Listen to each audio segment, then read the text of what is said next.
Question number 2 है, इसका पहला पार्ट है। Bye means of slopes show that the following points lie on the same line.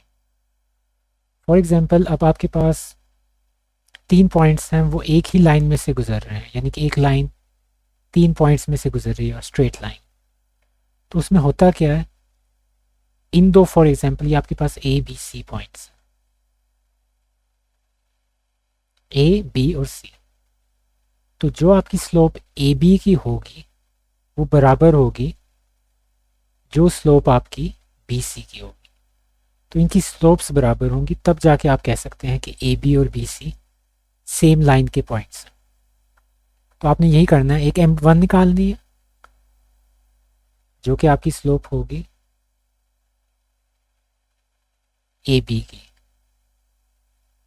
तो यहाँ से ए बी की स्लोप निकाल लें, y2 minus y1 over x2 minus x1।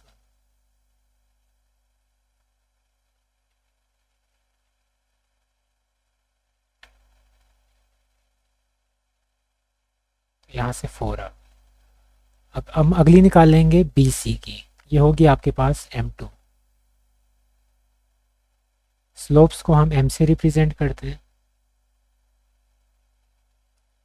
y2 minus y1 x2 minus x1।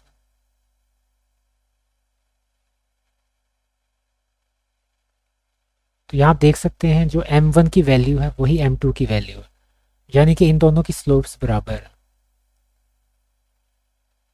As m1 is equal to m2, तो आपके पास क्या हो जाएगा कि following points lie on the same line. तो मैं इसको फॉलोइंग पॉइंट्स को लिखने के बजाय मैं दे लिख रहा हूँ उनको।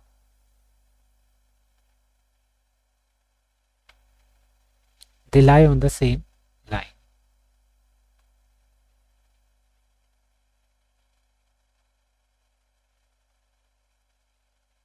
तो ये आपका answer.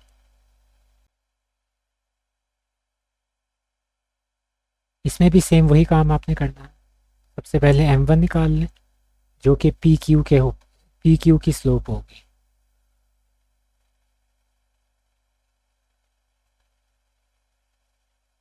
y2 minus y1 over x2 minus x1।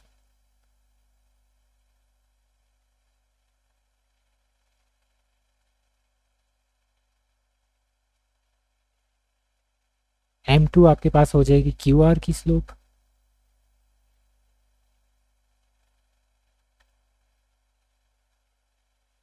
y2 minus y1 over x2 minus x1। तो यहाँ भी आप देख सकते हैं कि ये दोनों वैल्यूज मैच हो गई।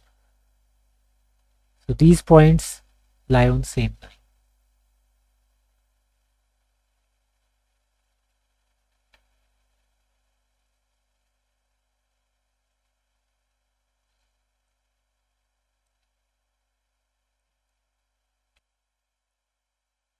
सबसे पहले m1 स्लोप lm की, y2 माइनस y1 और x2 minus x1।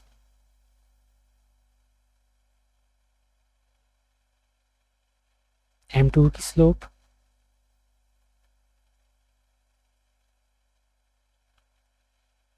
y2 minus y1 over x2 minus x1। तो आपके पास m1 m2 के बराबर आ गई।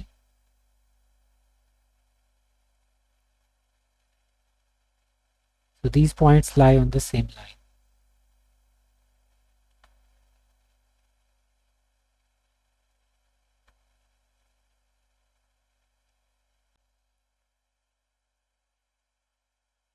तो स्लोप m1, इसकी स्लोप है xy की।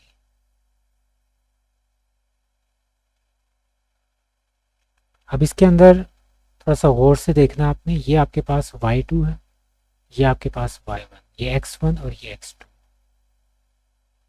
बस इसका ध्यान रखना कि x1 y1 कौन से हैं। इसमें आपके पास दो टर्म्स हैं, इसमें y2 minus y1 over x2 minus x, ये सब्ट्रैक्ट होके माइनस, सॉरी, ये आप सब्ट्रैक्ट होके माइनस बी बन जाएंगे और नीचे सी माइनस। तो ये आपके पास पहली स्लोप आ गई। फिर आपके पास सेकंड स्लोप आ जाएगी m2 स्लोप yz।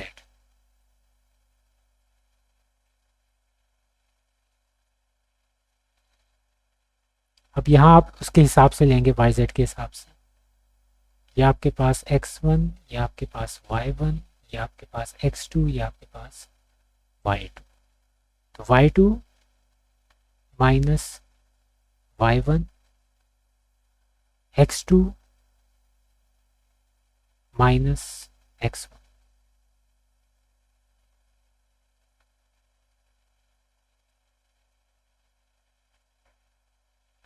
तो ये आपके पास 2c माइनस सी सी हो जाएगा माइनस a। तो यहाँ से आप देख सकते हैं m1 की जो वैल्यू है वो m2 की वैल्यू से मैच कर रही है।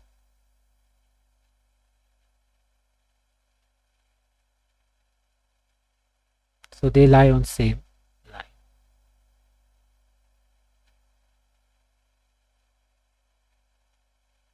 क्वेश्चन नंबर 3 है, इसके दो पार्ट्स हैं।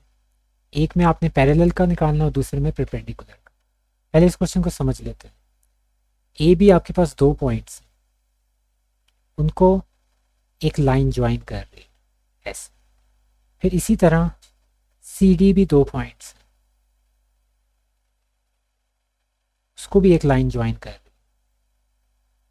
अब वो कह रहे हैं कि के की वैल्यू इस तरह आपने निकालनी है कि जो ए बी की लाइन आ रही है वो सी डी लाइन के बिल्कुल पैरेलल, उसमें हर पॉइंट में डिस्टेंस बराबर पैरेलल।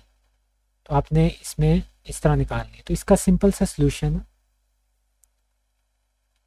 पहले आप स्लोप निकाल लें ए बी की।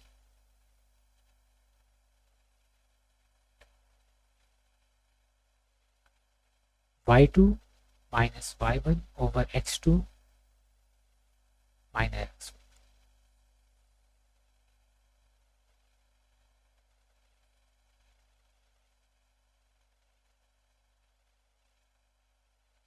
फिर आप स्लोप निकाल लें सी डी की। y2 minus y1 over x2 minus x1।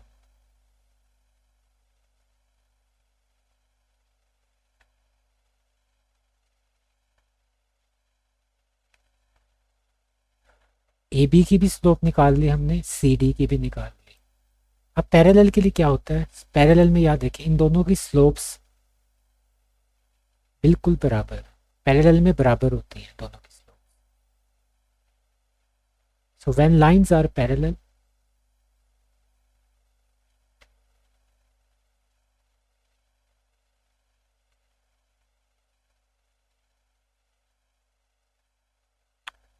जो m1 होगा वो बराबर होगा m2 के, यानी कि इन दोनों की स्लोप बराबर हो।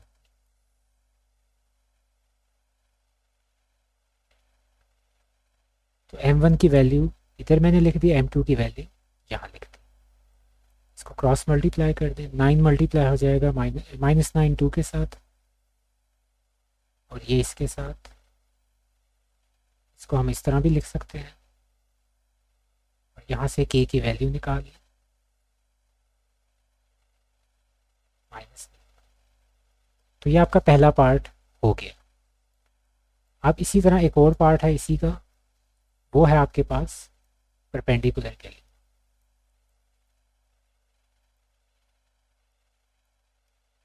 कि जब यही साम चीज़ हो लेकिन आपके पास जो दो लाइंस हैं वो परपेंडिकुलर, ए बी इस तरह जा रही है और सी डी इस तरह, कोई एक लाइन इस तरह है पड़ी हुई, लेकिन यहाँ मेरे ख्याल में सी डी वैसी ही रहेगी मेरे ख्याल में। इसमें ये मैं बिल्कुल डेफिनेट नहीं बना रहा, सिर्फ आप लोगों को आइडिया दे रहा हूँ।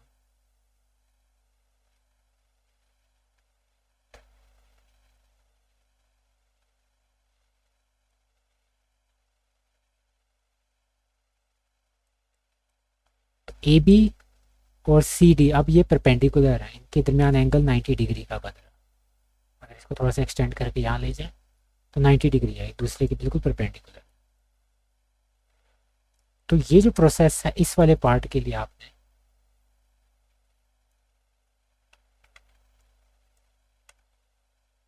एग्जैक्टली यही करना है, यानी कि स्लोप्स आपने दोनों की निकाल लेनी सेकंड पार्ट के लिए। तो इसमें फ़र्क कहाँ आएगा? When lines are perpendicular.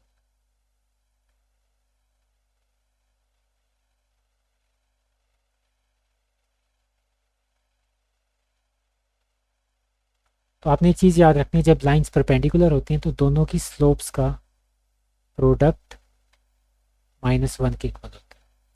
इसकी अगर आगे ज़रूरत हुई तो मैं इसको एक्सप्लेन कर दूंगा कि ये M2 और M1 मल्टीप्लाई होके -1 ही क्यों होता है, लेकिन अभी ज़रूरत नहीं है। इसको मैं एज इट इज़ इसको याद कर लें कि M1 M2 को मल्टीप्लाई करने से -1 आता है जब लाइंस परपेंडिकुलर होते हैं दोनों के स्लोप। तो इनको यहाँ लिखते हैं M2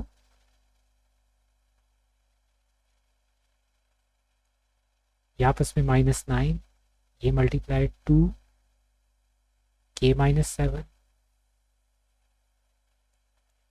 दोनों साइड से नेगेटिव साइन ख़त्म हो गया।